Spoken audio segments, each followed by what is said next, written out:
দাঁত থাকতে দাঁতের মর্যাদা দিতে হয়। যত্ন করে রাখলে সব কিছুই সুন্দর থাকে, সেটা হোক কোনো জিনিসপত্র বা প্রিয় সম্পর্ক। আমরা প্রত্যেকেই এখন ভীষণ ব্যস্ত থাকি। যতই ব্যস্ত থাকি না কেন, আমাদের যে ভালোবাসার মানুষগুলো আছেন, মা বাবা, তাদেরকে সময় দেওয়াটা ভীষণ দরকার। নিঃস্বার্থ ভালোবাসা ওখান থেকেই আসে।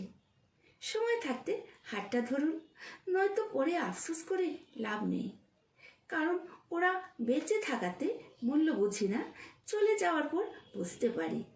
তাই আমরা সবাই যেন একটু সময় বের করে তাদের প্রতি লক্ষ্য রাখতে পারি, এটাই বলবো সবাইকে। আর আমরা যা কিছুই পাই না কেন, সেটাকে অবহেলা করলে চলে যায় খুব তাড়াতাড়ি। হতে পারে সম্পদ, হতে পারে কোনো ব্যবহৃত কোনো জিনিসপত্র।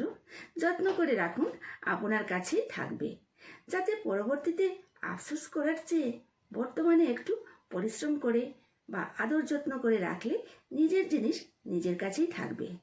তাই সময় থাকতে পরিবারের যত্ন নিন, নিজের যত্ন নিন, নিজের দরকারি জিনিসপত্রের যত্ন নিন।